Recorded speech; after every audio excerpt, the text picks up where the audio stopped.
Welcome to Disney A, the Canadian-themed Disney travel podcast. We're your hosts. I'm Brandon. And I'm Krysta. On today's show, we're chatting all about The Mandalorian. Yay. Gonna review Season 1 and look forward to Season 2, which comes out in... 4 days! Oh, exciting. So excited. Normally this time of year we're excited about Halloween, but Mandalorian's the day before. Mandalorian's the day before, so that's pretty cool. Yeah. So, Krysta, what are you drinking today? So, I'm actually having a cup of tea. Oh. Well, okay. I'm having a cup of tea. It's actually Moomin tea from Finland, and it's also spiked. It has Crown whiskey in it. Yes. So my Moomin tea is from Finland. Actually, this time last year I was in Finland, and so I thought I'd have some tea. Very nice. And Disney fans would probably appreciate the whole Moomin universe. Yes, if you have never heard of the Moomins, at least look up a picture of them or something, because they're ridiculously adorable. Very Finnish and very family friendly and fun. Super cartoonish. Yeah. Anyway, they're awesome and I love them. They're big all around the world, but just not really in North America yet. No. Well, I'm having pretty much the exact same thing you're having, except without the tea part. Yeah, just straight whiskey on the rocks. That's hardcore. It's delicious. You're sipping. Some delicious Canadian rye whiskey. It's very Canadian, isn't it? Yes. I mean, I'm drinking Finnish and you're drinking Canadian. That's interesting. Okay. Well, to be fair, this particular type of tea, that it was from my advent calendar last year, and it's called Wonders of the World. So it's like travel themed. So, cool. Yes. Okay, so what nerd thing have you been enjoying this week? That is the other thing we talk about at the beginning of every episode, isn't Every it? episode, got to keep with tradition here. Well, I'm really excited about Halloween. I'm currently wearing like a Nightmare Before Christmas sweatshirt. yes, you are. I'm not making that up. I am.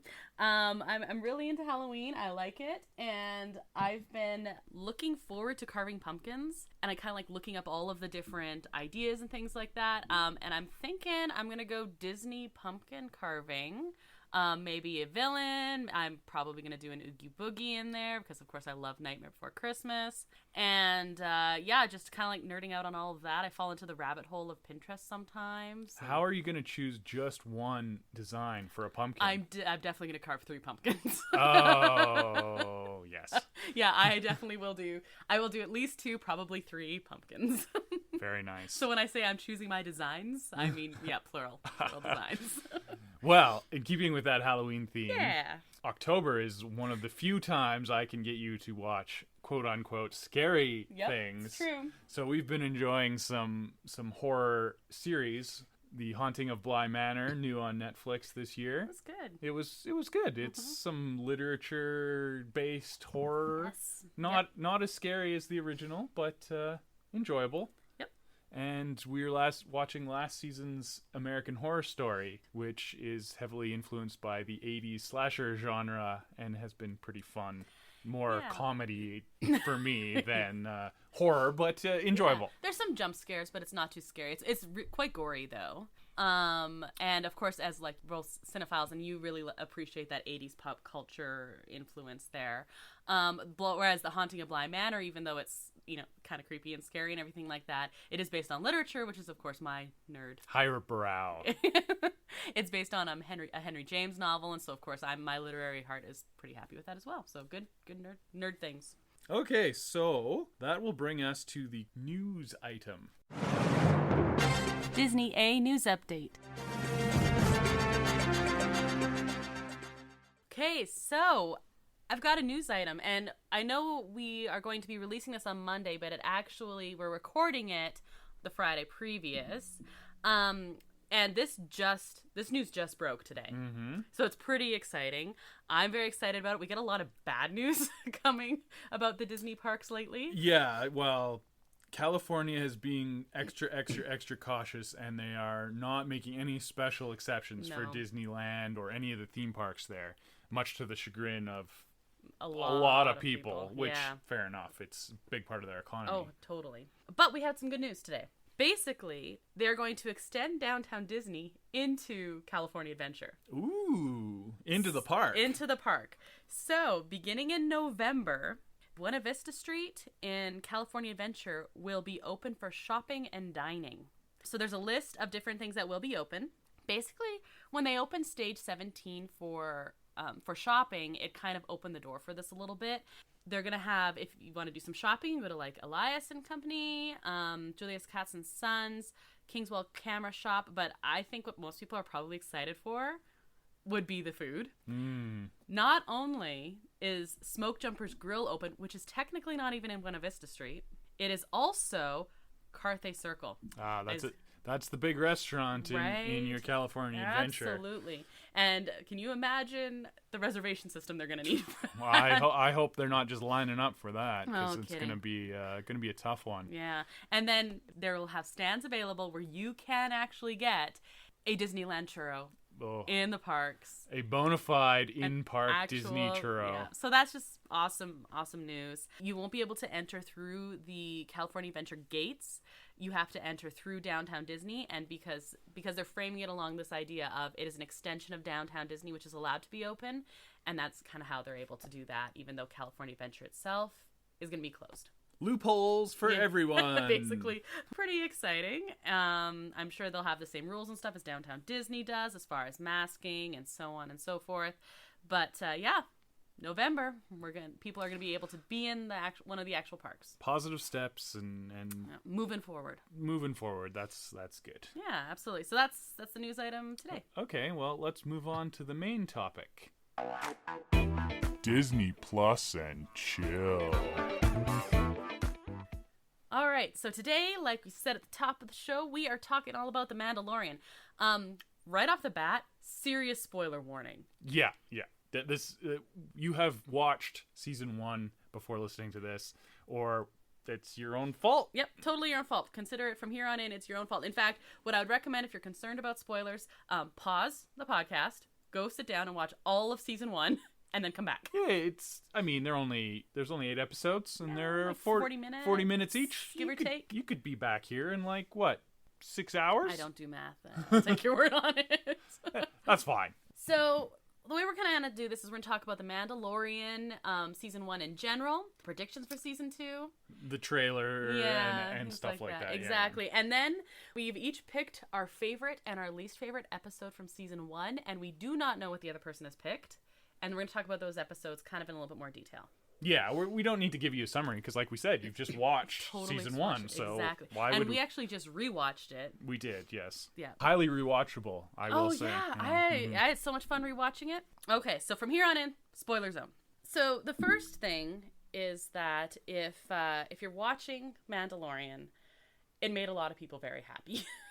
Basically, so let's just start there. So, as a longtime Star Wars fan, maybe I can speak to this a little more than you. Not that you're not a Star Wars fan, but I'm not the same way that you are. I don't think it quite meant as much no. to you as it did to me growing up. Let's say right, unless we start talking Princess Leia, and that's a whole separate episode. So we had the original trilogy back in the day, yep. and that's all we had for a long time, and it was very well enjoyed. And then along came the prequels. And do we want to talk about that? Let's just say, okay, along came the prequels, and they were what they were. Mm-hmm. And that was pretty much what we were going to get for Star Wars. Yep. No one thought there was going to be any more Star Wars for whenever, until George Lucas died, basically, was the idea at that point. And along came Disney, and they somehow convinced him that they could take care of the franchise for him for a lot of money. Yeah. $4 billion, something like that. I don't know. So they bought it, and they set out to make a whole bunch of movies to get their money back. Yeah. They had the trilogy announced, and then they were going to make a whole bunch of spin-off movies. Yep. So the first movie came out, and it was great. It was back to Star Wars. The main complaint was that it was basically a rehash of A New Hope's plot. Okay, whatever. It was fun. It was a good watch. It was a good watch, and it brought a lot of new people into Star Wars as well. It really expanded that. It made former fans happy. It made new fans. Basically, it made Disney happy because it made them a lot of money. Lots of money. Kids liked it. Most of the old fans liked it. Yeah. It was a good start. Yeah. Then we got a little bit of unevenness right. in the trilogy. We had different directors and different writing styles and different overall thoughts. Mm-hmm. I've liked every Disney Star Wars movie so far, but they've been really uneven, and they didn't have that guiding voice at the top like the MCU has had. Right. Yeah. So that's been the main problem. Rogue One is probably my favorite movie since Empire. You know what? I think I would probably say the same thing. I love Rogue One. Rogue One is fantastic. Yeah. But it's kind of a standalone thing, obviously. For now. Well, I mean, I'm not going to spoil that movie, but it's a standalone thing.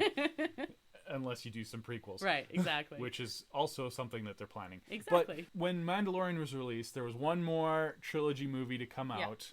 But Star Wars was kind of treading water. Mm-hmm. The Han Solo prequel movie had come out and absolutely bombed. Right. And people were like, is Star Wars even a bankable franchise anymore? That's what the talk was. And there was a lot of controversy surrounding when the second in the trilogy was released. It was so divisive. People loved it or people hated it. Very divisive. It was a departure for the series, and people had lost confidence in Star Wars. Mm-hmm. Then Disney comes along and is going to launch this whole streaming service. Right. To compete with Netflix is the idea, I guess. I mean, everybody and their dog is releasing a streaming service now, but they need content for the streaming service. They can only put so many 90s cartoons on there. Yeah, I mean, there is a lot of cool 90s cartoons and 80s cartoons and everything, like DuckTales, woohoo, stuff like that. That's great, but they needed original content. And basically the only killer original content that they had at launch that they were banking this entire streaming service on was this Mandalorian Boba Fett looking guy. Yeah. Star Wars, and it was a bit of a risk, I would say, and I don't know, Star Wars fans were kind of apprehensive. Mm-hmm. At least I was excited but apprehensive. I think people were excited just from judging and like listening to you and seeing online and things like that. It seemed like people were excited to be in the world of Star Wars, but like, why are we following this guy we don't even know? Yeah. The only connection we have to Mandalore at all, unless you're a Clone Wars fan and things like that. Yeah, there's a bunch of Clone Wars, of course, and some of the expanded universe sort of Rebels stuff. And whatnot. But if you've just done the films, the only connection you have is Boba Fett, who, granted, awesome character. Well, I'll talk about that later. Yes, I'm sure. Okay, but like people didn't really like know what we're getting in with this. Yeah, with this show. So that's kind of setting the stage. Now, the thing about Star Wars is when George Lucas was developing the concept, he was pulling a lot from other sources. Yes. He really liked the old westerns, and he really liked the old samurai films. Mm-hmm. He really wanted to set it as your stereotypical hero's journey. Right. So, I'm going to talk about this one here for a bit. Yeah, okay. As I'm the literary nerd here. You give her on the literary subject. Yeah, I'm going to give her the literary nerd. So basically, the hero's journey stems from like ancient Greek myths. Mostly Greek. I mean, ancient myths in general, but mostly Greek. As long as we've been telling stories, it's probably been. And basically, the hero's journey is you have a hero, and he goes through specific steps. He goes on an adventure. He ends up facing some challenges. He has like a guider. Yeah, I'm the literary one. Great English teacher here. He has some guidance from like a mentor kind of figure, faces some challenges, gets knocked down, comes back swinging, ends up being victorious, and has like fundamentally changed in some way. That's Star Wars. That is exactly Star Wars. In fact, now in like university courses and things, when they teach the hero's journey, instead of looking at, they'll talk about the ancient myths, but they use Star Wars as the example of the classic perfect hero's journey. It's textbook hero's journey. Yeah. And the thing that made Star Wars so successful is that it was drawing from these other outside influences and kind of like distilling them into this weird space opera with space wizards and crazy aliens and all that. Yeah, basically it's a spaghetti western in space. Yeah, or a samurai. Yeah. But it pulls all this stuff in. So I think what makes Mandalorian successful, because we both really like it. Yes, we do. Is it goes back to those roots, and it becomes a space western. Because it's within this whole story, you're like, okay, it fits perfectly in the original trilogy in terms of tone. And it fits perfectly in this idea. Basically, we've got a space cowboy. Here's what we have. High action scenes. Basically, the spaghetti westerns of the 1960s were... Okay, wait. Okay, I you keep hearing this term spaghetti western. Oh, okay, yes. And so why do they call it spaghetti western? Because that's kind of weird, right? Yeah, it's weird. Like, you're like, why is spaghetti in this? Basically, they're filmed in the 1960s, and they're filmed in Italy. Oh. It was cheap to make these movies in Italy. They really loved Western movies, and you had these landscapes that were like, is this Montana, or is, right? So they were filmed in Italy. Just became known as spaghetti westerns, and the biggest actor star who came out of those would be Clint Eastwood. Yeah, so you may have heard of a little film called The Good, the Bad, and the Ugly. A little film, yeah. So that's actually part of a trilogy. His character in it is, quote unquote, the man with no name. Especially the first episode, you will see Mando, which I'm not going to call him by his real name. He's going to be Mando for me. That's fair. He's called Mando for 7 episodes. most of the season, he's Mando. Yeah, he's Mando. It's easier to say anyway. Yeah. He is the man with no name, especially in that first episode. Oh yeah, and then you get to know him and whatever. But very, very spaghetti western. Yeah, and it was a huge departure from other westerns because when they first came out, they were grittier. They were darker, there was violence, there was way more action, and the big thing they did is characters weren't just good and bad. They were both. Like, the good guys had bad traits and the bad guys had good traits. Basically, they were complex and they were realistic. You had a character like the anti-hero became popular. Yeah, so everybody likes a good anti-hero. It's true. How literary do we want to go here? Because I can talk about, like, this King Errant archetype that actually brought up a little bit of literary. A little bit. A little bit. Okay, well, I mean, like, that is where this comes from. But basically, this archetype was from the medieval ages, and it involved a hero traipsing around and rescuing people. And he usually has either a dark secret, or he's trying to atone for something, or he has this, like, troubled past. Basically, in these Western movies, they took this idea and had a bounty hunter. And this was this Western archetype. I mean, he would go around and, he'd catch the bad guys, but he'd be like running from something or trying to atone for something. That then went from Westerns into science fiction, where it became popularized by would be Boba Fett, would be the one that most people were introduced to. But now we're into the Mandalorian, and throughout this whole thing, this character is always gruff and cynical. He's basically just some worker trying to do the right thing. He usually gets buried in his work, and I think we can really see that in the Mandalorian characteristics. That idea of, like, the heart of gold usually comes through, or there are lines he won't cross, but I mean, there are a lot of lines he will. He'll cross some lines. And Lucas was super influenced by this, right?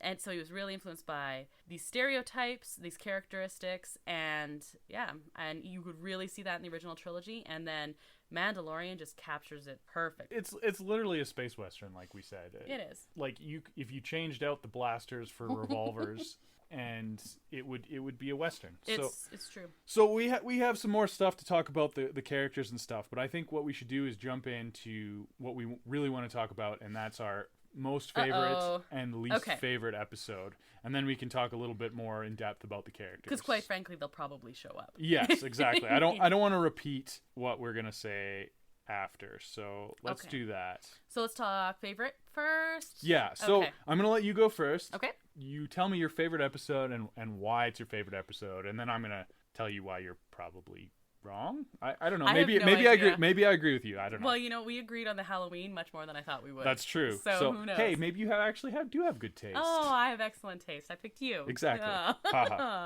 Okay, so my favorite episode, if I had to pick, because I was toying between a few here. There's some great episodes. Let me tell you, picking a favorite episode was very difficult. It was. The entire season is very watchable. It really is. And even my least favorite, I was like, I really enjoy this. My biggest complaint of the whole thing is that it's only 8 episodes. Right. And each episode seems short. Like, it always leaves you wanting more, which is probably a good thing to say about a series, but it really did, like, more than anything I've watched recently. Right. Always wanting more. It makes me really curious. Do we know how many episodes are in the second season? I have no idea. I wonder if they're going to lengthen it. I know we're going to talk about season 2 later, but sorry.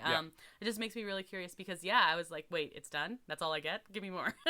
So if I really had to pick, it was really tough to pick a favorite episode. Spit it out. I went with Chapter 8. Okay. I went with Redemption. That was the name of Chapter 8. Which is the final episode of the final season, episode, and that's like if I have to pick. It was tough few highlights here, and we can talk about this episode a little bit more in depth, but, and again, serious spoilers here, people. All right. I have a bad about this episode. Okay. And the rest is amazing, so I have a bad. The bad is, I was really upset when Quill died. Well, he technically died in episode 7. Yes, but we have it, like, confirmed, and we have the aftermath of it. Yeah. And I was still left with that heartbreak. So, I will counterpoint to that. Yes. That, like, The Mandalorian contains more meaningful deaths than anything since maybe Obi-Wan. And he was only in A New Hope for, like, 10 minutes. So, you're attached to these characters, and then you are attached, and they die, and you're sad. I actually want to talk about how attached you get to the characters, but like we can do that later. Sure. When we talk about the characters, because I got attached to Queel. First of all, he's an awesome character. I mean, gave us one of the best slogans. Very quotable. Very quotable. And he's got 3 blurgs. That's my next bad. I love the blurgs. I love them a lot. I don't know why I love blurgs so much, but I really, really do. And I maintain, again, when we were watching it, when Queel agrees to come back with Mando, he says, we're going to take the blurgs, and they bring 3 of them. I maintain that 2 of them are still sleeping and they're fine. They're not dead. Yeah, right. Okay. Yeah. When they're attacked in episode 7, we don't see them again. Because they're dead. No, they're sleeping. Okay. They're recuperating and resting and definitely not dead. Uh-huh. And then we do see that the third one is shot. Okay, so you're sad about the deaths. I'm sad about the deaths. We get that, okay. But the rest. So first of all... That's good writing. If you're sad about the deaths, that's good. That's good writing, yes. Especially because they don't make a big production about it. It's no. like, oh, and then he died. And I was like, wait, what? From the beginning, when we have the stormtroopers chatting, I was laughing my head off. And yes, everyone gets upset about the fact that one of the stormtroopers punched Baby Yoda. That's funny too, though. But it was funny the way he did it. And then they're like so concerned about it after like, wait a minute, you hit him pretty hard. The best part of that is there's some serious comic relief there when they're practicing shooting and they can't hit anything. So it's those Star Wars deep cuts that making fun of stormtroopers aim. Mm-hmm. They do that a couple times. They do, actually. Yeah. I didn't remember until we watched it the second time. Yeah, mm-hmm. So it's stuff like that makes it really enjoyable. And that opening scene, that episode's directed by Taika Waititi. Yeah, so that's definitely... I'm sure you're going to talk about yes. but that's his style, like, to a T. Mm-hmm. And I'm sure he was heavily influencing on that scene. Yeah, I really, really like Taika Waititi. And, like, everything... I haven't seen everything he's done, but everything that I've seen that he's done, I love. It's amazing, mm-hmm. right? And not only does he direct this, which... you can tell like the mix of emotion there, and he has this great comic relief, but there's actually like some serious stuff going on, is very much his directorial style. Also, he does the voice of IG-11. He does. Who is in my top 5 favorite droids. And I love droids. There's a lot of good droids these days, yeah. I love IG-11, so you can really see him there, and he does a great job in that as well. So what I think I like about Chapter 8, we get everything tying together. I know we have the characters coming back together in Chapter 7, but we get the backstory a little bit more, a bit of... basically Cara Dune especially, and a lot more about the Mandalorian, including his real name. And his face. And we see, like, even though the motivations are... His really nice face, as you would say. I was like, oh, that's nice. Yes. It is a very nice face. Yeah, that is not an unattractive man. Even when he was all beat up and scratched and everything like that. He was a pretty good-looking fella. And so we get to see him. We get to see more of the backstory about him, especially his motivations. I know they're hinted at throughout the whole thing. But we get to see him as a foundling, actually, and how he's been taken in. We get the flashbacks earlier, but that's where we get it all tied together, which really echoes in his care for the child, Baby Yoda, as he's always known. And we get to see the repetition of him as a foundling and then how he cares for Baby Yoda. We do see when IG-11 goes to save the Mando, Din Djarin, as we find out his name, that it really also completes this loop of him hating droids. And I like that, I like when a story gets completed in some ways, or an aspect of a story gets completed. The droid thing might have been a little ham-fisted, but there was some good character. There was actual character development there. Yeah, exactly. He was this gruff bounty hunter that wouldn't even take a speeder with the droid. That was episode 1, and at the end, he's convincing this droid to not kill himself to save everyone. Exactly. When it was like normally, yeah. Plus, you get that nice repeat of IG-11's like, "I will self-destruct," which is a great gag. Yes. Yes, I enjoy a good gag if it's done well, and that was one of them. So the droid connection comes full circle. I really like that, and especially the fact that his directive now is to save the child when first it was to kill the child. So you see, basically, you're getting hit over the head with this idea of change, that change is possible, and so I think that is one of the overall themes that is going to be echoed again and again, whether they're droids or people. So therefore, because the droid is able to change, and then Mando thinks of the droid differently, it shows that he's also changed. I like things like that. You set up season 2 so nicely. It wraps things up in one sense, but still like, hey, there's a lot of story left to go here. I really appreciate that. Also, I love the armorer. Yeah, and she is great in that. That's a fantastic character, and good. And I definitely thought they were going to kill her off in like a Blaze of Glory type of thing, but no. Which still would have been cool, but this was much cooler. Yeah, she's going to be back in season 2. I almost guarantee. So happy about that because I mean we want to talk about like just awesome characters. That's it. Plus, she completely sets us up for season 2, and then in the trailer for season 2, we actually hear her voice again. But basically, she's just. Well, it's not her voice again. It's her voice. It's her repeating what she says in episode 8. Exactly. Yes. But we get to hear her again, is what I mean. So yeah, we get to hear but we also get to hear character backstories behind both Greef Karga and Cara Dune as well, which is nice because it says, hey, there's some character development going on here a little bit. Yeah, they've been pretty shallow on characterization so far. It looks like they're going to go a little deeper, but we'll talk about that. Totally, but I just like the fact that they set us up for that, I think. So I just think it was a really tight episode. It had action, it had sacrifice, it had connection, it had emotion, it had a lot of laughter. It was just... It had a lightsaber. I was getting everything we were setting up would be the actual lightsaber, which is the first one we see. Yes. That is the first one we see. And I mean, Star Wars lightsaber, how did we not see one till then, right? Also, Moff Gideon, dude knows how to make an entrance. Right? Anyone who is really steeped in Star Wars lore or knows like all these little canon details can piece together information, but you don't need it. No. Right? Like when he's going on about the information about each of them and their backstory, not to mention the presence of the Darksaber. If you know all the backstory, or even if you've just seen the movies, you can piece together enough information, but you don't need it. You're going to enjoy that episode no matter what. And also it shows the connection between Gideon and Mando or Din Djarin with the lore that way. So basically, great episode, highly enjoyable to watch, but also part of the as a whole. That was one I picked. Yeah, no, it was a good episode. And the other thing I want to mention about that episode, because I'm not picking it, but we picked different ones. the TIE fighter. Yeah. Oh yeah, that's right. It's not in it super long time, but the effects for a TV show, that's movie level TIE fighter effects. They've saved some money with the weird semi-green screen sets that they use that look fantastic. I love that technology. But that TIE fighter was fantastic. Like, it was amazing. Yeah, it's not like a regular green screen that they use or anything like that. Like, it works better. It's like a projection screen. So, green screen, like, when you're filming it, there's, like, a green cloth you see in the background. Yes. So, you see the behind-the-scenes shots of the actors with, like, dots on their face and green, like, a green plywood thing behind them. Right.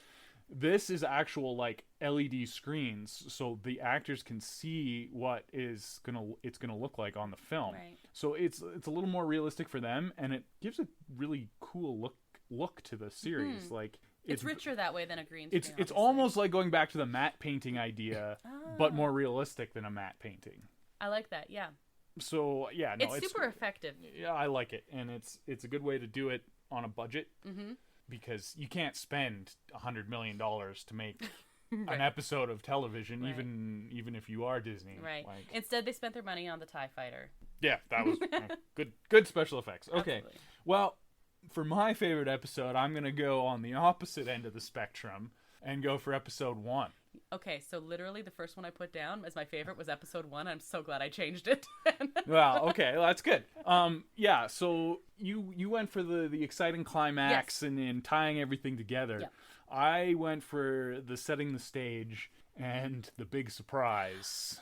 which by itself is so amazing. So, yeah, this episode was titled Chapter 1, The Mandalorian, and it was all about the Mandalorian. Weird. That's all you knew him by, and they had that opening scene. The opening scene where he's in the pub. Well, his target is in the pub, and you don't even know. And then he comes in and he does his thing, and it literally sets the stage as him as this badass bounty hunter. I mean, talk about making an entrance. Right. That's right. So it shows instead of telling you that he's a badass bounty hunter, which, going back to your point about Boba Fett, they said, not showed, that he was a badass bounty hunter. That's so true. that's the biggest problem with Boba Fett as a Star Wars character. Everybody liked him because he was kind of mysterious and everything, but he never really did anything on screen. Totally agree. So other than the Christmas special. So yeah, I'm getting there. Okay. So the other really cool thing about this episode that endeared itself to hardcore Star Wars fans is they brought in these deep cuts from Star Wars lore. Mando's pulse rifle was from the Star Wars special, the holiday special. Oh, that's really cool. Boba Fett had a rifle looking just like that in the holiday special. Well, I'm sorry, I don't remember all the details from the holiday special. Yeah, I don't blame you. It's much maligned. And his original target, the blue guy, who's coming back in season 2. No, he's not. Is he actually? Yeah, he was in the trailer. Did you not see? Anyway, okay, sorry. I keep jumping to season 2. I know. That's because we're excited. He mentions wanting to be home for Life Day, that's true. Which is the whole reason for the holiday special. That's their Christmas. It's Life Day, Wookiee Life Day. That's really awesome. And then the blurgs themselves. We've talked about the blurgs. Yes. Those were originally seen in the Ewok spin-off TV movie, The Battle for Endor, and then they were brought back in Clone Wars. Yeah, that's where I first saw them. Which was the showrunner for that was Dave Filoni, who is one of the major influences for The Mandalorian. He helped Jon Favreau develop it, and he's directed one of the episodes and did a lot of the writing and stuff like that. So he's a big lover of the deep, nerdy Star Wars stuff. That's fantastic. And the great thing about that is, you can notice it as a big Star Wars fan, but it doesn't hurt the average, not huge nerd viewer either. I just want to say, I think that is one of the strengths of the whole season, the whole show, really, is you can watch it having never seen Star Wars, or you can watch it as ultimate Star Wars nerd. Well, and taking it back to original Star Wars, it was set up as to be just taking place in this big universe and taking the old serial style movies and things like that, like Flash Gordon, and you didn't have to watch the whole thing. You might not catch every episode, and you could just fill it in with your imagination. So I don't know, it works totally. And then you're introduced to characters in this first episode, and they're even though they're minor, you don't get their whole backstory and you don't get a bunch of exposition, but they're interesting and they're intriguing, and you want to spend more time in this universe. So that's the final thing about this episode. You go through all this, you have some great action scenes with IG-11, and you meet all these characters, and then that final scene, you're after this 50-year-old character, this 50-year-old target, and all of a sudden it looks like a little tiny Baby Yoda. It's a Baby Yoda. They didn't put this in any of the marketing materials. They kept the manufacturing of toys so it wouldn't get out. How did they keep the secret? Even at Christmas. They lost millions. Yeah. Millions of dollars. Because it was more important for them to keep this a secret. Keep it a secret. Yeah. It was the biggest shock in Star Wars since I Am Your Father. My jaw literally dropped. I think I screamed, actually. It was crazy. So yeah, I don't know how they kept it a secret, and it made the episode the perfect thing to start the series. 100%. And, yeah, maybe buy in. There are a couple things in that episode that just to add when we're talking effects and things like that. Especially rewatching it, I was so struck by how heavily influenced the Western motifs there are. The landscape is Western. They walk out into the sunset together. But my favorite was when Star Wars has always been about their sunsets. Right? They love the sunsets. I mean, let's talk symbolism. No, I won't. Okay, but it really struck me when Mando's learning to ride the blurg. So first of all, yay blurgs. You love a blurg. I love the blurgs. And then Queel is having to give him a pep talk, and then he's leaning on the fence watching him ride, and I'm like, basically just replace it with like Clint Eastwood and make it a horse, and you have a and Western like he movie. could spit some tobacco or something. Exactly. I was like, this is literally just a scene from a Western wait, that's movie. that's not appropriate anymore. No, that's right. Tobacco's bad, Yeah. right? Yeah. We could make space tobacco. We could say it was space tobacco. Oh, and it was okay. yes. Yeah, that's fine. It's different. So yeah, very very heavily influenced that way. And then how on earth did they keep Baby Yoda a secret? That's And be willing to lose so much money. They lost a lot of money, but they've probably made it back. Buy me all the Baby Yoda things. Many Baby Yoda things. Okay, so that's our favorite. Yes. And Good. We've said a lot of good things. Probably. Yeah. Good favorites. Let's go to the other side. So I'm going to talk about my least favorite episode, and maybe we agree here. Maybe we do. I don't know. I can't see how we can disagree, but maybe we do. I don't know. I think we're more likely to agree on this than disagree. So my least favorite episode was Chapter 2, The Child. No, okay. No, well, I'm shaking my head. Okay, so I thought this one was pretty easy. Nope. I found it way easier to choose a least favorite episode. So did I, but I didn't pick that one. Then I think I might know which one you picked, but that's okay. Yeah, so The Child. This episode came right on the heel, like we had a weekly drip release of this. We couldn't binge it. And I enjoyed watching it. I enjoyed watching every episode, but this one was basically just a montage of Mando, who had in the previous episode been set up as this total bounty hunting badass, just getting his butt kicked the whole episode. So first question I have is, why would a intergalactic bounty hunter not have some sort of security system on his spaceship? Which we see again and again. Dude, lock your spaceship. Number one. And then number two, like, Jawas, they're scavengers and they're opportunistic, but as soon as you put up any sort of resistance, they scatter. But he's seen as like getting totally defeated by them. So that's kind of disappointing. Mm-hmm. The episode goes on and he kind of does a deal with them, and he has to go get the egg. Suka. Yeah, okay.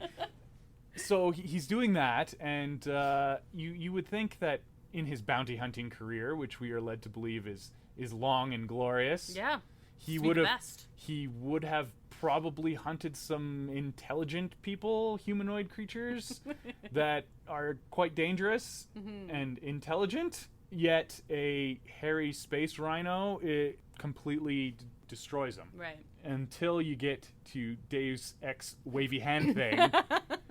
And we bring the Force into the series, which is nice. I think it was the whole build-up was just to that, and they needed him to get his butt kicked. But so the whole episode is Mando sucking, failing over and over and over and over again, and then being saved by a 50-year-old baby. Yes. Yeah. Totally. So that's why it's my least favorite episode. Okay, so I'm not going to defend it because I also want to say I had what was interesting here to me. He has no problem vaporizing Jawas. Did like that. Just blow up just disintegrate them Jawas. So an episode later though, you have someone else you have another group that is going up against him, and instead of he doesn't want to vaporize them because that would be like morally wrong. He wants to like lock them up instead. He doesn't vaporize them. So I'm like, is this also building up a bit of a character change there? Because, of course, I like my characterization in these things. Or is he just racist against Jawas? I mean, they did strip his ship, which is... Yeah, the other guys tried to double-cross... Well, they did not try to. They double-crossed him and wanted to leave him for dead. That seems also problematic. The other defense for the child, because I want to defend this here. Okay. Definitely not my favorite. It was probably my second least favorite if I was picking. I love Queel, and you get to see a little bit more of him in this one. So I think that was part of it.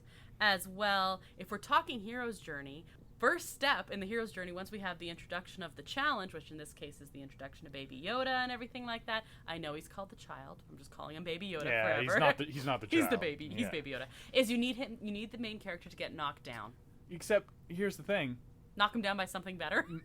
The Mandalorian isn't the hero's journey. I know, but I'm like, if that's what he's super influenced the original Star Wars trilogy was the hero's journey. This isn't supposed to be the hero's journey. No, I understand that it's not, but if because it's so reminiscent in tone of that, it's like, how influenced were they by? So anyway, I didn't dislike any episode. I did not pick the child as my least favorite. Okay. I think since I defended the child a little bit, I think you should defend this one. I picked Chapter 5, The Gunslinger. And again, if I have to pick, because I still enjoyed it, and I really enjoyed a few moments in there. That isn't what I thought you would pick, no. What did you think I was going to pick? I thought you might pick Sanctuary, Chapter 4. No, you know what? If you'd asked me after we watched it the first time, I might have picked Sanctuary.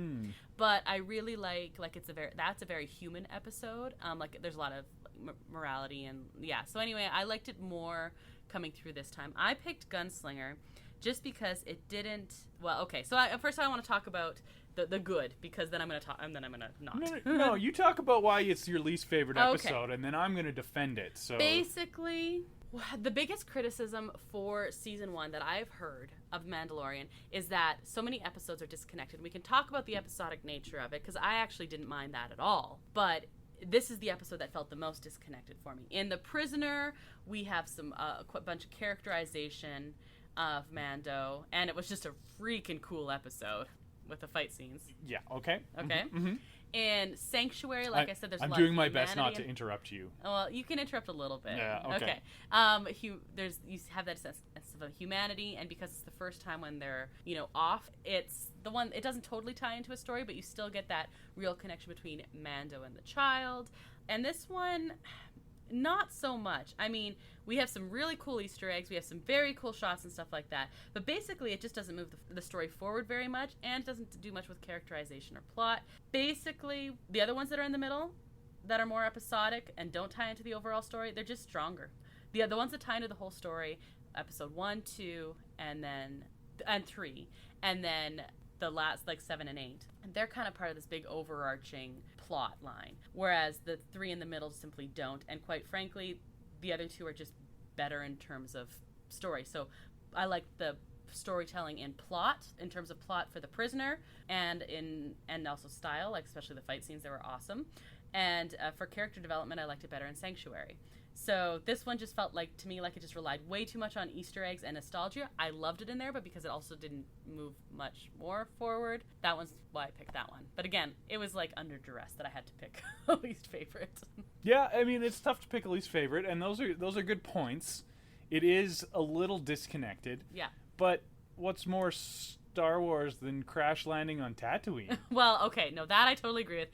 But that's it. It relied on Tatooine. It relied on Mos Eisley. It relied on the booth in the cantina. Yeah. It relied on playing sabacc with droids. But it's Pit droids. Hey, they brought back that's right. The prequel. That's right. That's prequel stuff right there. And so I just really felt like it relied on those things instead of doing other storytelling. Now, had they put in those Easter eggs and had a stronger story, it would probably be ranking up there with my favorites. Yeah. So this for me was the most Star Wars-y episode. Interesting. Yeah, it's Tatooine. It's Tatooine, which helps a lot, but it felt most like Star Wars. Interesting. To me. Yeah, okay. The other ones are good on their own merit, but this one was Star Wars. You had more blasters and toys, sci-fi stuff. You had them trying to fix the ship in a spaceport. Of course. And stuff like that. So, no, this couldn't be my least favorite. Just because it's so Star Wars. So Star Wars. And they had some throwaway characters in this, which was unfortunate. Yep. Their target maybe comes back. We don't know. You mean Shand? Yeah. And the other bounty hunter was kind of a stupid character. He was a stupid character. I mean, again, not hard on the eyes, but a stupid character. Yeah, just a throwaway garbage character. They wanted a good-looking guy to sit in the booth and put his feet up on the table. Yeah, basically. They wanted you to think he was Han Solo, and then, no, he's not. Yeah, exactly. He's not. Yeah, it's not the strongest. Like you say, they have the main episodes, and then they have the side episodes. I will say that The Prisoner is probably the strongest side episode. Totally. Literally has the least amount to do with the actual plot. It has no reason to exist other than they had this really cool idea. It probably should have just been its own movie. Do a cool Ocean's 11 style heist in Star Wars. Oh, that'd be fun. Yeah, that's what they need to do, is make movies that are just standalone Star Wars cool world. things in the Star Wars universe. So yeah, I did like the Easter eggs throughout, and I was like, oh, this is really cool, and this is really cool.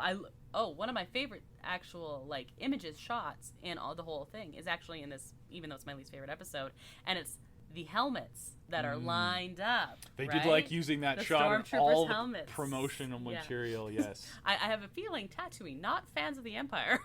Yeah, well, they didn't. It wasn't even part of the Empire. No. Like that's the big plot point. Like Luke, when you find Luke, he's not under the Empire, and they don't see stormtroopers there.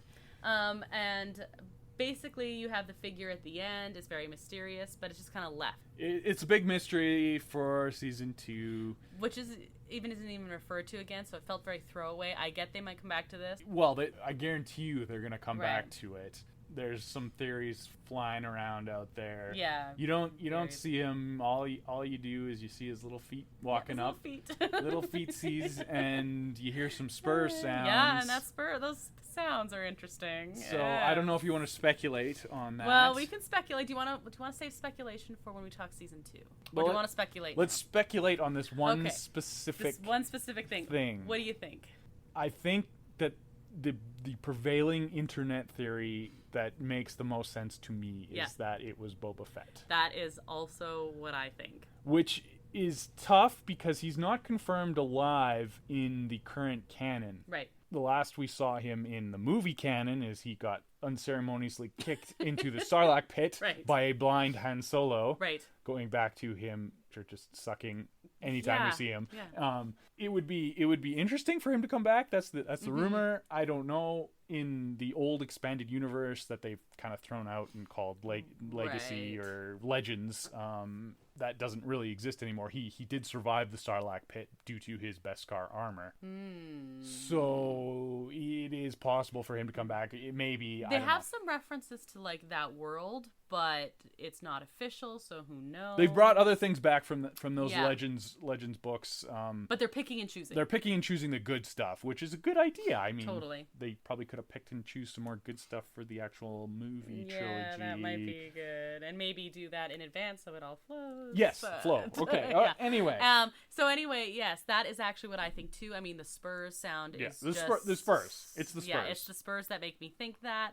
That is tied to the bounty hunter, like the Mandalorian image and everything. So I think that one makes the most sense. It might be, who knows? Yeah. So anyway, that's my least favorite. Again, I don't dislike any of them. I do think your points, chapter 2 points, are valid. I think, though, that Queel saves it for me. And also, the more I get to see Baby Yoda, the happier I am. And that's the first episode we see him a lot. So, yeah. Yeah. Okay. Yep. All right. And chapter 6 should be a standalone movie and not part of a series. It definitely didn't fit. But it was awesome. At all, but it was so good. In fact, when I was going through it, I'm watching it, I'm like, oh, there's no way I can rank this last because it's just so freaking fun. It might be the best episode, but it doesn't have anything to do with the series. So yeah. Okay. So yeah, that's what we kind of thought about the season. Mm-hmm. At least our most favoritists and our least favoritists. Our most and least favorites. So let's talk speculation. Season 2, since we you don't want to talk anymore about like characterization. Well, no, actually, let's talk characterization first because that might lead to some speculation. Okay, let's do it that way. Mm-hmm. Let's start with This is called the Mandalorian. Yep. Let's start Mandalorian. Pedro Pascal. I have heard people say like they're not sure about his acting. Man, that dude can act. You never even see his face. Yeah, and well, there's been some rumors that he's not super happy. Yes. About that. Yeah, I've heard that. I don't. It's a very nice face. Those rumors have been apparently debunked, but who knows? Sometimes when there's smoke, there's fire. Yeah. I wouldn't blame him. Like I said, it's a nice looking face. Like an actor's money is his face. Totally. And being in this major, huge pop culture thing where you don't actually see him. He doesn't get to be famous walking down the street because of this. Right. Yeah. So yeah, I mean it's a bit of an issue, and who knows what scenes he's actually in the like you don't know. Right. Like Darth Vader, he had a voice and he had a body actor. Yep. And the guy that was actually in the suit for Darth Vader was always like constantly bitter about that like fact. His whole life. His whole entire life. Yeah. And then wasn't it when they took the helmet off at the end there? That wasn't even his face after that. So yeah, thing. there's actually 3 Darth Vaders. Yeah. There's face, body, and yeah. So who knows when he's running around and then the poor guy that was the helmet off, he was also the Force ghost, and he got removed for all old young Anakin. Cause I have hey guy I've never met, Force Anakin, who is definitely not my father. Yeah. Anyway, I don't know if you can tell I have opinions about that. Okay. I wanted to time and I forgot to. At the beginning, he doesn't speak for like episode 1.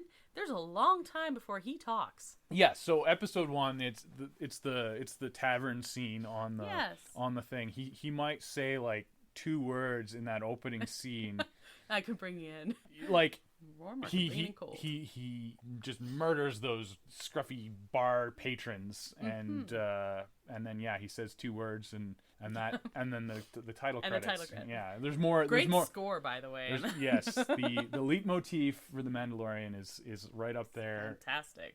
And when you're competing against John Williams, well, you know what? I think it holds its own in the world, though. Yeah, no, it's good. I really I know Pedro Pascal. There's been these rumors and everything like that. They make me nervous because who knows? And I just really enjoy this character of Mando. I know I talked a bit about when I was talking about favorite episodes and things like that, about seeing this character development and maybe this big question mark of what's happening next. We know he was a foundling. We get to see what happens with his family, and then of course that he was taken in by the guild, and also Mandalorian culture is super interesting as far as like whatever, we'll just adopt you and take care of you, and he's very important. It's very important to him to care for foundlings, like even when he gets that first, like the down payment of Beskar, right? It's like the rest will go towards the foundlings, good as it should be. Like yeah. Well, that is an interesting concept, taking care of people even though they're not the same as you. Wow, what a weird concept. But yeah, no, that's cool. Yeah, no, he's a good character, and also then he goes and kills people, but takes care of them. He doesn't have any Batman style tenuous morals. No, he knows where he's at in his brain. Yeah. So I think this is a strong character, and sorry, Boba Fett, dude, you are not the cool Mandalorian. It's all Mando. Unless they redeem him. You know what? I hope he comes they do. Back. Yeah. Because here's my thing with Boba Fett. I get that he's an incredibly popular character, and he's been an incredibly popular character. I don't know so much more. I don't know if that's so much true now. I never really got why. Because jetpack, pew pew, no. The reason is you don't see much of him. Yeah. In Empire, yes, he's the only bounty hunter that Darth Vader directly talks to. That's pretty cool. He looks him in the eye and says, "No disintegrations." You're like, wait, you have a habit of disintegrating people? And then he tracks down Han Solo. Yeah. So that's how he got his reputation. Yeah. And then they unceremoniously kicked him into the Sarlacc pit in the very next movie. So I guess I get that's cool and everything, but why there was this fandom just around Boba Fett, and I'm like, okay, he doesn't do anything else. You said he was unceremoniously kicked into a Sarlacc pit, and then you see him as a snot-nosed I don't want to talk about that part in the prequels. It's not great. That was disappointing. Yeah. But so I get that this really feels to me like we have this character that we didn't really do anything with, but people really like. Let's do something with him. Let's use that profile. Exactly. And some of the lore. Because the thing about Boba Fett is apparently he doesn't subscribe to the Mandalorian code. This is the way. What? But this is the way. He just wears the armor, and his dad just wore the armor, right? Yes, his dad wore the armor, and his clone. Dad? Question mark? Dad clone? Anyway, Daddy clone? Daddy clone. Ooh. There's some bad. No, too far. No, there's some bad fanfic out there. We don't want to go into that. Back up. Okay, so let's move on. Yeah, let's move on. Cara Dune. Yes. Cara Dune. Cara Dune. First of all, I was super happy with her character. She's a great character. Season 1. First of all, you gave me a badass woman character. Yes, I am happy. And also, only time I've ever been like, yes, face tattoo. That is a fantastic face tattoo. You look at it and it's like, is that a beauty mark? Is that some sort of mole? No, that's a rebel symbol. Totally is. Right under her eye. Yeah. And that's cool. And she's not built like a normal woman that you would see in a TV show. Right. She's not gonna fall over with you if you hit her with a feather. She gonna beat up like 99% of regular menfolk, let alone anyone. Like, she's just looks solid. Absolutely. And that's, I think, the other reason why you were thinking I'd vote Sanctuary low, but it's when we meet Cara Dune. Yeah, that brings that episode up a lot. Yeah, and I love a character that makes a good entrance. And while we see her kind of in the background, the fight right outside of the, I guess it's not a cantina, like the tavern kind of thing, with Mando, that's like her first big entrance, and she holds her own. The bone broth. Well, I think she kind of wins more or less. Plus, you get one of the best Baby Yoda scenes. So that was also kind of one of my problems with the series, is they used Mando's reputation, kind of the scene setting from that first episode, to put other characters over. Right. To borrow a wrestling term. So she beats Mando more or less. Like, it's close to a draw, but she was getting better licks in that fight. So to show her that she's also a badass, right. which is fine, but it's kind of interesting that they would use him that way all the time. Probably just the quickest way to do it. Yeah, right? I mean, you got a limited series, so you got to do it. But you do have Baby Yoda then sipping the bone broth. The most memeable meme of all memes. And that is up against Baby Yoda pushing the button and eating a frog. And so anyway, the bone broth. So great introduction there. We get some backstory. I like that she's from Alderaan, because she obviously that's a great poll, which I had completely forgotten about until we rewatched it. I did too, and as soon as it said, I actually wrote down Alderaan with a question mark. So she obviously has a bit of a history with the Empire, and then we find out about her past. She doesn't really, I think she did well fighting, and now it's peacetime and she's restless. Which is a very big motif in a lot of 70s era movies, which is what Star Wars originated during. So exactly, it all kind of works. And she's a great character and strong female. You gave me a strong badass female character. Well, two if you count the armorer, but she didn't get to be in it as much. Yeah. Now it's interesting because Gina Carano, I think how you say that last name. We've got some controversy. Yeah, I mean, it's kind of nebulous. I looked into it because I hadn't actually even heard of it until you mentioned it. Yeah. The thing is, Hollywood tends to be very left-leaning, and your general genre fans tend to be very accepting of different lifestyles and things like that. So when one of them, let's say Chris Pratt, comes also out timely. As maybe not left-leaning and not outspoken, but going against what you may believe, people kind of rally against that, which, I mean, people are entitled to their own opinions. 100%. And as long as they're not hurting anybody, I don't think there's a big problem with that. Comes to, so I guess right now she's still on the these are my opinions. There have definitely been actors or directors or writers or anything like that go from these are my own opinions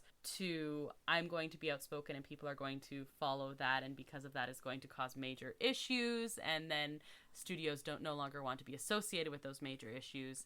I don't think she's at that point. Well, there's lines to be crossed for anything. Yes. So I don't think this is a huge story, and you can always separate the artist from their art.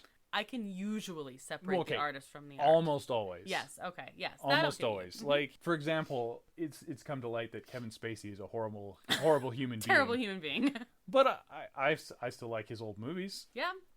But you love American Beauty. He's just not a good human being. So that's fine. Yeah, actually, that conversation came up. We were talking books, and it was like, would you buy books by an author you are opposed to? And the good thing says, well, I might read their books, but I might not buy them. I might read them from a library. Or something like that. Or it depends if I'm opposed to their political stance, or I'm opposed to like morality issues that show up in their work. Right. And I think that right now she has her opinions. I guess the other thing is, of course, it's COVID and everyone has an opinion on that, and she also does. Yeah, which is unfortunate. Yes, but it is. Yes. So I guess I really like that there's a badass female in this canon. I want to know more about Grief Karga and Moff Gideon, of course. I love a good bad guy. Yes, and he was in it so just minuscule screen time. The client is built up as this whole thing, and then just never mind. Yeah, I mean that's a good bait and switch. Yeah, really. I hope he's in season 2 as a great villain. I hope so. He's a really good actor, and he fantastic in Breaking Bad. Well, we just saw him in The Boys, and he's in The Boys as well. Also, small screen time. But man, does he carry a lot in it? Well, he commands the screen when he's on it. So yeah, no, it's good. I guess the other thing when we're talking, just looking at the season and things, this isn't an actor thing so much as they had all these different directors for it. But Deborah Chow, who directed, what did you think of episode 3? That was The Sin. That was that one. So, yes, The Sin might have had the best action sequence in a Star Wars film. Maybe. Well, okay. So the only good thing about The Phantom Menace was the lightsaber battle. Yep. That was a good sequence, though. Yeah. Star Wars, for all its pop culture influences, had terrible action sequences. I guess you get the trench run in A New Hope. That's pretty decent action.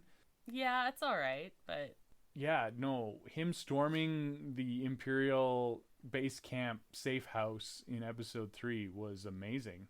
Mm-hmm. Yeah, that was pretty great. Yeah. And so Deborah Chow directed episode 3, and she also directed episode 7, which is another amazing episode, The Reckoning. And she's on board to direct the upcoming Obi-Wan series. Excellent. Yes. The whole thing? I don't know if she's a director, but she's signed on to direct. I found it interesting that they had so many different directorial especially with voices. With only 8 episodes. Right. And she got 2 of them. She got 2 of them. Mm-hmm. Taika Waititi because there was 5 directors. Yes. And she got 2 of them. Mm-hmm. And did Favreau get 2 of them, or I don't know if Favreau got 2. I can look it up.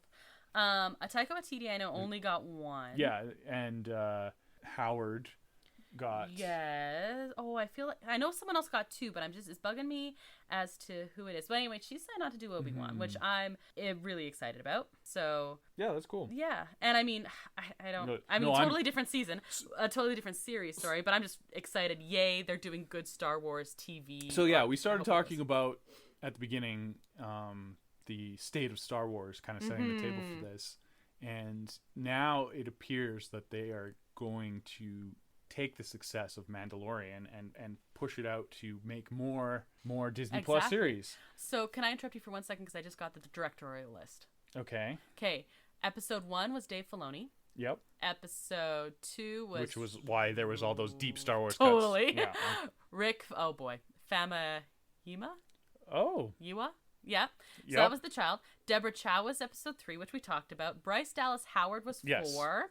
Dave Filoni again was 5, which was the gunslinger. Oh, so Filoni There's all got your 2. Deep Star Wars cuts, the most Star Wars of all the Star Wars. You said. Dave Filoni is the biggest Star Wars nerd of all time. Yeah. And he's gotten to make the Clone Wars and saved the prequel movies with the Clone Wars. And now he's making live action stuff. It's great. So yeah, that's good. So the child, that one was Rick Famuyiwa. Rick. We like Rick. We like Rick. Who also did The Prisoner, which was one of your favorite ones. So interesting, that disparity there. I see. It wasn't any problem with the direction. It was just the story. It was the story. So that was 6. Yeah. Deborah Chow did 7 again, and then Taika Waititi did 8. So yeah, interesting. So you can tell that I thought Jon Favreau did the first episode. Apparently, maybe he was one of them. But this is just what. Written. No, it just says written by, but directed by Dave Filoni. Okay. So, I'm pretty sure he helped with all I'm of them. pretty sure he was also directing all of them. Yeah. So anyway, that was just my list I found. Okay. So anyway, I was talking about Star Wars. Yes. So yeah, the future of Star Wars seems like it's going to be on Disney Plus. Apparently. For the near future. Yep. You've got the announced Obi-Wan series, which is exciting. Bringing back Ewan McGregor. So excited about that. Yeah. Best part of the prequels was Ewan McGregor. Oh yeah, he did a good job. Yep. He enjoyed it. He's Obi-Wan. Yeah, no, it was good. Okay. Yeah. So I've also heard rumors of Clone Wars, live action Clone Wars. Yeah, maybe. I mean, I don't know if that's confirmed. There's all sorts of rumors, but let's not talk about rumors. Let's talk season 2 instead. Okay, so season 2, the trailer. Well, the trailer. They've had a TV spot since then, but they basically just had the same footage, maybe some slightly different angles. Yeah, added like a couple half seconds. Yeah. Okay, let's talk the trailer. What do we know from the trailer? Well, so they're bringing back a bunch of characters. Yay! Which is good. I mean, well, no, he's dead there, and he was not force sensitive. He was not force ghosting. He's not going to force ghost or anything like that. Yeah. So maybe, hopefully, we get some mysteries answered. Yeah. They're going. So this is another deep Star Wars cut. Okay. There's the scene of Mando. Yes. And he's in the kind of like boxing ring. Yes. He's like watching a fight, gladiatorial battle. Cute scene where Baby Yoda closes up his little leg yeah, thing. So he brings out his little mini rockets there, the whistling birds. Whistling birds, yes. So apparently that scene is somewhat influenced by this really obscure PlayStation 1 game. What? Star Wars game. It was a fighting game. Oh. Called Terrakasai Masters. Okay. And they're like, let's kind of bring this into actual Star Wars, like give it an in-universe reason for existing. Or in a boxing. Yeah, and it was like Mortal Kombat, but you had Star Wars. You had Star Wars characters like the green dudes from Jabba's palace. Okay. Fighting. Yeah. It's funny. It's a deep Star Wars cut, and I like those little Easter eggs. Yeah, no, I think that's cool. That's actually the strength of the Mandalorian is you have these deep cuts, but you also have I have no idea about that, but I'll probably like that scene. I always said, you mean the scene? I wasn't like the scene with the PlayStation 1 reference. That was the scene with Baby Yoda. Baby Yoda.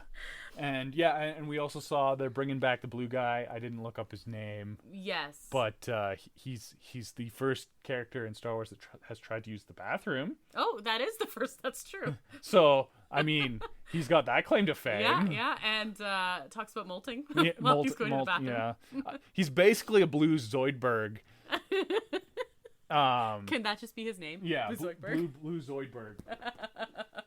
So yeah, I don't know. It looks cool, and we'll see what happens. We'll see what I happens. love it looks like he's going to some different planets.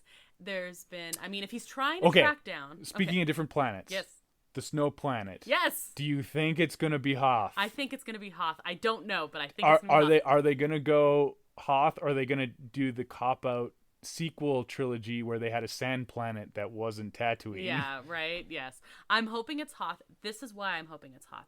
He's trying to track down the Jedi, right? Because he needs to reunite. True. This is shortly after the Empire. So would this not be lore? Like Hoth? Would he be like, okay, if I'm trying to track down the Jedi, where am I going? Man, there was this huge story of the Jedi involves this. There was involvement on Hoth. There was a sight. Yeah. There was a sighting out on the battle. So I don't know. But yeah, I also think it's Hoth. Like, why would you have a maybe really obvious snow planet for no reason? Yeah, I don't know. I mean, we'll see. But yeah, it looks. I like the look going into different planets. I really think we're going to be totally immersed in the Star Wars world. At least that is the goal. I mean, they did a good job of making it feel like Star Wars. Yep. In the first season. They did. So, we talked a lot about how season 1 is very episodic, right? Mm-hmm. You have a lot of standalone.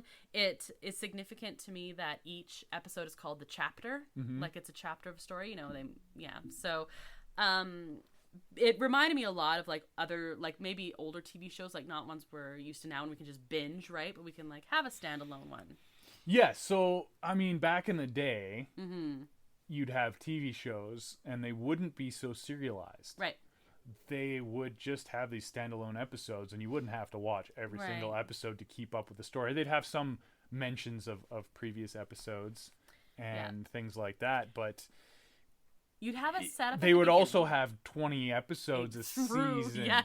So they kind of had to do that. Well, I'm thinking of ones that I particularly liked where you'd have a setup and then you'd have a whole bunch of in-between ones that were, just fun episodes. And then you'd have the big bad at the end, which is essentially what this did. It just did it in 8 episodes instead of 20. Right. It feels a little better when it's a longer season. Exactly. But So there's some pros and cons to that, obviously. But the big thing is, it has been reported that season 2 is going to be a little less episodic. Apparently, there was this interview that Jon Favreau gave in, I think it was Entertainment Weekly. But it's going to focus on the overarching story and the world in general. He was really heavily influenced by Game of Thrones. Oh, and how... I hope it's the early seasons of Game of Thrones. let's suppose the early seasons. Jon Favreau's a better writer. Right. Than the showrunners of Game of Thrones. And he said specifically that what he likes was you're in this world. You know, you might start following this one person or this one family or this one, in this case, couple or whatever, like a, you know, Baby Yoda and Mandalorian, but you end up maybe having I have not heard of them referred to as a couple before. A couple of characters. Now there's more bad fanfic. Oh my god. Fanfic, I'm sorry. I didn't mean to do it. But so a couple of characters. Would their celebrity name be Yo-Man? Oh. Or Mando. That doesn't work. Manda? I think it would have to be Manda. Yeah. But that sounds like Amanda. Yeah. No, let's go Yo-Man. Yo-Man? Yo-Man. Or that's like Yo-Lorian. That's like some village people stuff. Yeah, that's true. Oh, but anyway, there's he says he wants to look at more the overarching story and like really immerse in all these other little pieces of the world. So the quotation by him is, "The new season is about introducing a larger story in the world. The stories become less isolated, yet each episode still has its own flavor, and hopefully we're bringing a lot more scope to the show."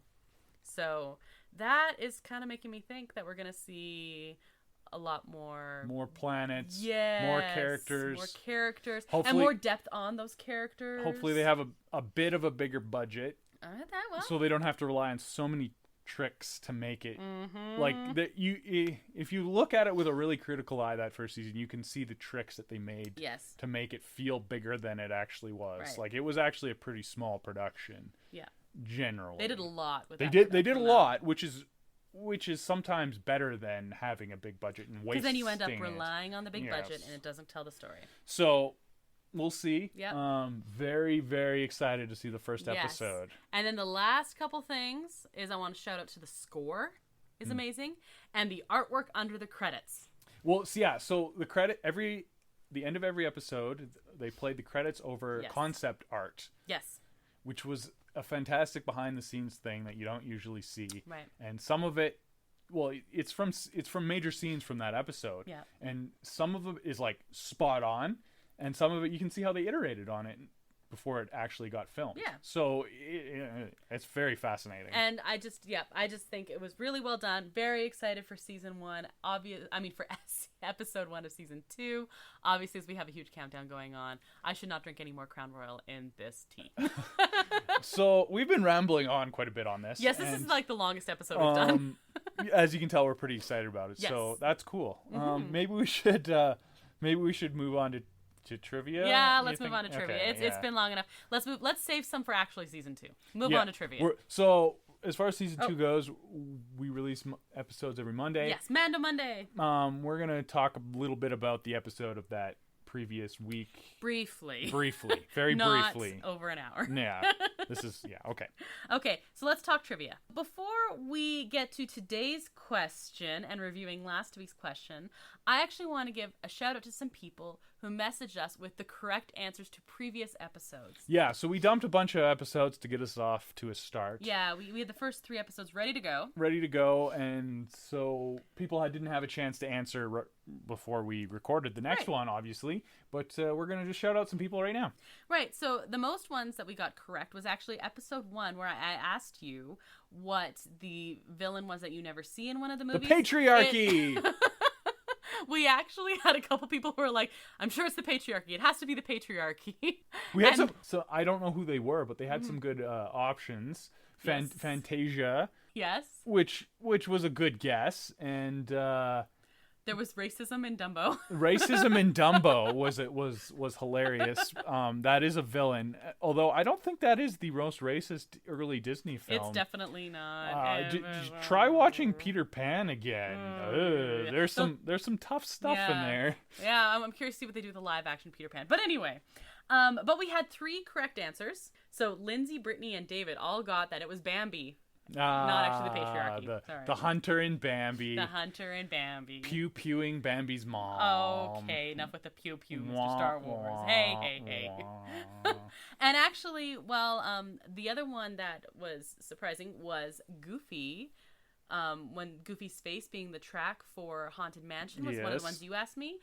Trevor actually guessed that it had something to do with Goofy, like his hat, which is pretty close. We'll probably give him that one. I think we probably but that's an interesting trivia that you can surprise your friends with. Yeah. And seriously, look up the blueprints I had online. to look it up after. The track is literally Goofy's profile. It's great. But you know what? We didn't have any guesses for last week's. No, we haven't actually. No. Yeah. No correct guesses for last week. let's play the chimes and bring in what you said for your guesses, and then we'll go over the right answers. There may be some controversy with those. Okay, let's do the chimes. Oh, this is so hard. Highest grossing, and worldwide box office. Okay, we're talking worldwide. Are we like counting for inflation and all that other fun stuff? No, not adjusted for inflation. Just straight up box office. What got the most money? I know Beauty and the Beast was the highest critically acclaimed. I think I'm gonna go Beauty and the Beast. Okay, Beauty and the Beast. No idea. Okay, next is Pixar. Highest grossing Pixar film. See, this is tough. I'm gonna say up. Okay, and highest grossing Disney live action non-Star Wars or MCU? I think I know. I'm not 100% sure, but I think it was the first Pirates. Okay.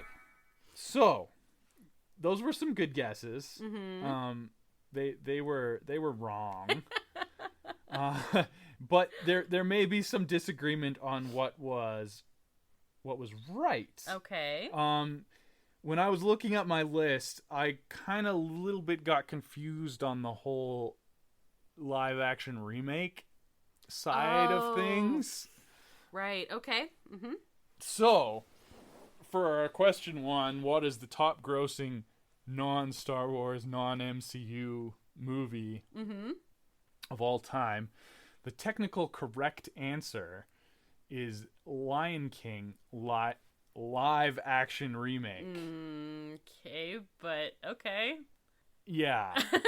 I was not counting that. So that's a problem. So we weren't counting the live action remake that actually was all CGI. Okay, so not counting that Lion King live action remake because I don't think it actually counts.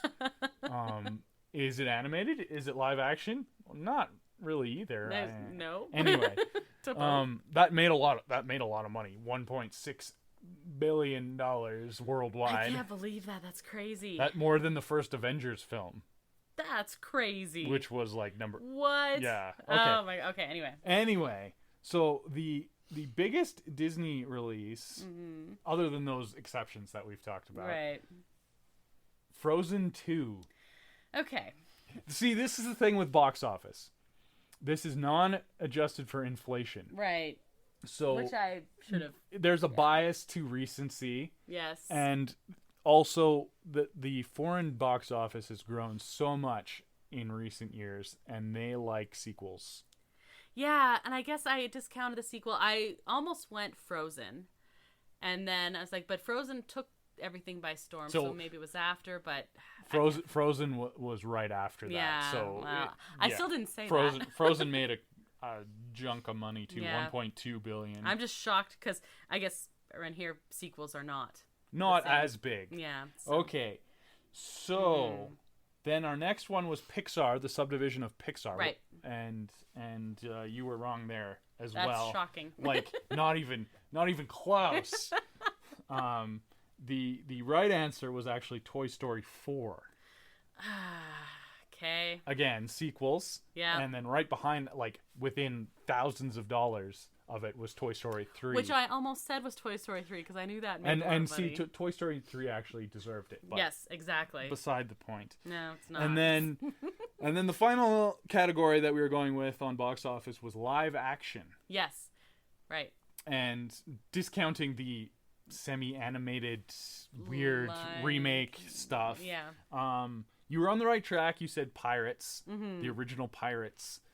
You were of course, discounting the effect that a franchise has.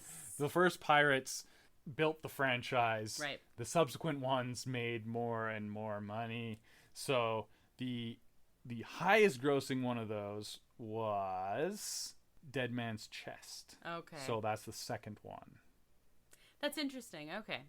Which I guess makes sense because Pirates was a huge hit. Huge. And everyone just flocked to the theater to see what they did with the rest of them. The third one was slightly behind, but didn't quite make it. Yeah. Probably because of the reception, it wasn't as liked. Yes. So. Yeah. But it wasn't that far behind. Yeah. So yeah, I mean, okay. box office is fun. Disney makes a lot of it. Yeah. So now it's my turn to ask you. Okay. Today we are talking Mandalorian and we are talking Star Wars. Mm-hmm. So I thought I would go, since everyone in the world loves Baby Yoda, and if you don't, something is seriously problematic there, because Baby Yoda's amazing. He's adorable, and he does the wavy hand thing. And so I've got some original Yoda questions instead for you. Okay, original right. Yoda, yeah. So I've got try. There's no try. Yes. There's do or do not. There's no try. Yeah. Yeah. So you're gonna do this. Yeah, I'm gonna do it. You're gonna do it. Okay. Yeah. So you might find this easy, or you might find this difficult. Okay. Guess it depends on the question, doesn't it? So number one, I've got two for you. Number one, how old is Yoda when he dies, when he becomes the Force Ghost? He's not 900 years old. Final answer. Yeah. So there's some controversy with this because he talks about for 800 years I've trained Jedi. He's 900 when he dies or thereabouts. And so that would place him at 100 years old when he starts training Jedi, which would mean he's a master Jedi at 100 years old. But yet Baby Yoda is only 50, baby. which I believe was one of your trivia questions. Yeah, but I took that away because you said it. Yeah. Okay. So in 50 years, I guess this Baby Yoda is going to be able to be a Jedi Master. I mean, that's... Maybe Yoda is just that good. Maybe. I don't know. Maybe he's a fast learner. He took some advanced courses in his Yoda Academy. Oh. I don't know. And my second question is, what's Yoda's first name? Yoda's first name? Yep. Master? Maybe. Yoda is his last name? Are you making this up? There's some conjecture about Yoda's first name. Uh-huh. Mm-hmm. What's the female's Yoda's name? Oh wait, I know that, but that was going to be one of my other questions that I'm glad I didn't ask you. Okay, I don't subscribe to whatever this question is, because this is malarkey. So what would be malarkey? Okay, that's his first malarkey. Name. Yeah. So are you thinking that Yoda only gets there is no first name? Or? He's like Madonna. He doesn't need a first and last name. Okay. He's Yoda. He is the Madonna of the Yoda species. Yeah. Okay. Yeah. All right. Okay, let's go with that then. So that's it. I only have 2 questions for you today. That was not the best trivia in the world, but okay. All right. Oh, I'm supposed to read the outro here. Okay, just a sec. Let me get on my announcer voice. Have some more whiskey there. Shh. Okay, that's our show for today. Thanks to El Mule, who is responsible for the awesome custom music theme song that you heard at the top of the show. You can find a link to his work at our website, disneya.wixsite.com/podcast. And you can also find us on social media. Instagram at DisneyPodcast. DisneyA.podcast. On Facebook at DisneyA. And Twitter at DisneyAPodcast. If only we had all the same things. That would have been easier. But they were taken. So yes, they were taken. We love to hear from you. You can find Disney A episodes on your favorite streaming platforms, like pretty much all of them. Yep, basically all of them. Including Apple Podcasts, Spotify, Stitcher, and many more. Yeah, and in fact, if there is a streaming podcast we are not on, please let us know. And we can apply to be on there. Because we think we're on all of them. And so if you are listening to us on any of those, and they have a review option, it helps us out a lot if you give us a really good review. Like a 5-star review, 5-star preferably. Yeah, that'd be good. iTunes would be good. If you don't want to give us a 5-star review, maybe just email us instead. Yeah, let's do that instead. You know what? That direct feedback is so important. Yeah. Okay, and if you know someone else that might want to listen to us, feel free to recommend us. Yeah. Join us next week when we imagine ourselves back at Disneyland Resort. And we're going to chat about California Adventure. Hi, perfect. Buena Vista Street will be opening. Exactly. That is very timely. Yes, it's super timely. We talked about Disneyland, now to go to the other side. Exactly. All right. So I'm Krysta. And I'm Brandon. And until the next adventure, TTFN, ta-ta for now. Thanks for listening to Disney A.